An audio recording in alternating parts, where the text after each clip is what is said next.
you are. You don't know who you are, nigga. You don't know who you are. There's no black people to American lineage. There's no black people to, there was no Africans. There was no natural black people to America. Are you crazy? There's no such thing. You are African from the Fertile Crescent. They be saying all that shit, and Tariq, to me, he let them say too much of that without checking them with the scholarship, okay? And it's a couple of European names that can be spoken that can break all of that down immediately, such as Walter Plecker, who's the one who did almost the most damage to our race as black lineage, indigenous foundational native black people to this land. Okay, because what he did, if y'all want to know, actually, before I even get into that with him, I'm going to continue to give y'all some more scholarship because I don't want anybody to mistake this as an opinion and just expressive talk and emotionality or pro-blackity, black. This is just reality, fact when I'm talking. Okay, so let me continue to give y'all the scholarship. Yep, yes, this is a full Native American right there, by the way. Excuse me, black Native American, black Native, indigenous. That's where the term Indian comes from, y'all. It comes from indigenous to American land. That's where it comes from. But it wasn't even about red natives. It was about the black, swarthy skinned indigenous people with woolly hair. Okay, swarthy skin, which means black skin and woolly hair. By the way, when Christopher Columbus, grimy ass, came talking about discovery, some say he never came to North America. I got scholarship that begs to differ. He did come to North America. He went to South America, the Caribbean, but he also came to North America. He did. Okay, and when he came here, he had a black Hebrew Israelite descendant with him because all of the red natives and the black indigenous people were all speaking the same language and writing in the same font of Hebrew on teepees and artifacts. And believe it or not, they also had mounds and buildings. But it wasn't the buildings. I'm not gonna lie, they weren't like the buildings you see behind me. You know, like New York style, sky rise and stuff like that. No, they were like mounds, right? The mound builders, right? They were ancient mounds they built, and all of the, basically calligraphy, all of the artifactual designs and the fonts that they were using, that they were writing on walls and things, and they even had their own form of like leather paper. It was written in Paleo Hebrew, and if you know Hebrew, it's one of the only languages that's active. It's an active language. You got to understand that. I'll teach y'all that another time. But anyway, this tells an even deeper truth, where the people actually came from when they did the original people here, both red natives, okay, and the indigenous black natives. These were both Paleo Hebrew Israelite descendants, which is who black Americans really are. I'm gonna get that's a whole nother video, okay? When I say what we really are, you gotta understand we've been reclassified like 15 times or maybe even 20 times historically. People be like, oh, it's an identity crisis on us. No, it's not an identity crisis on us.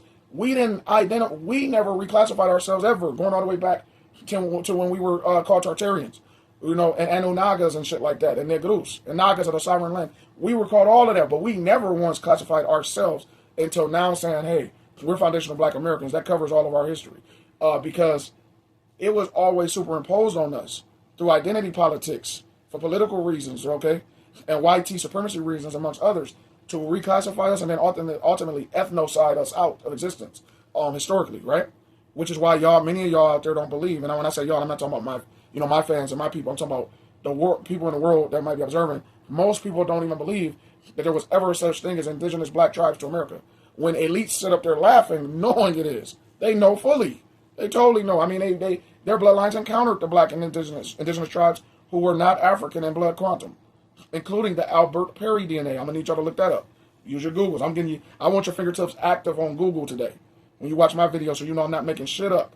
None of this is pulled out of thin air, or from the side of my face, or out of the ass, or none of that. None of it. Okay, this is just real scholarship here, and also real lineage. Y'all sitting here watching someone whose blood quantum is like a quarter indigenous black American. My grandmother existed. Her family existed. My people existed. And there's many of us out there, a lot of blacks just don't, they're just not that directly connected, to where their direct grandmother was a full out indigenous black American and half red native or something like that. Some of y'all are. Our people always told us we didn't come from Africa. We were indigenous. We were Indians. They didn't call themselves red natives. Our people were called Indians. Okay? And my grandmother called herself, she was rather be called an Indian, not a red native, because she was half and half. Red native, indigenous black, Afro tribe.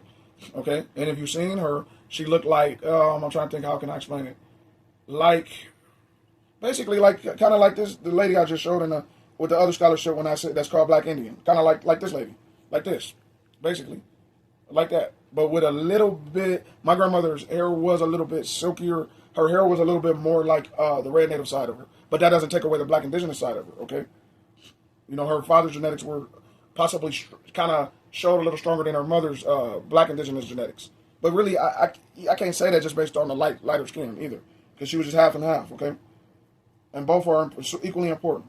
The only difference is they put our red natives on reservations. They gave them reparations. Not my family. We never got them. But excuse me, because I don't think our people ever. My grandmother and them didn't ever try to get them. And also, people who were mixed with the indigenous black tribes, they wouldn't allow us to get the scholarships and the red native payouts and stuff like that. It's messed up. But they allowed people that they called $5 Indians. You can look that term up. That's real. I'm not making it up.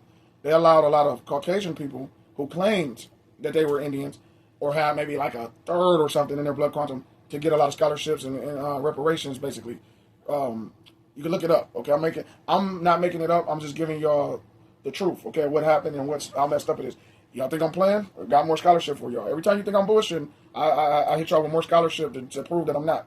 And y'all have to really read. I hate to say this, but a lot of people used to always say if you want to hide the truth from us, people of color, black people particularly in America, they used to say hide it in a book, right? Because they used to have it illegal for us to read it. Most things they do is gaslighting on us, but over time, a lot of us did stop reading deep, documents and scholarship and truth.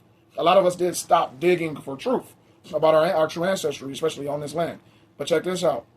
This book was written by Leo Weiner called Africa and the Discovery of America. Okay? And it basically talks about how people got confused when they came to the first people came to America and they saw what they thought was Africans already here.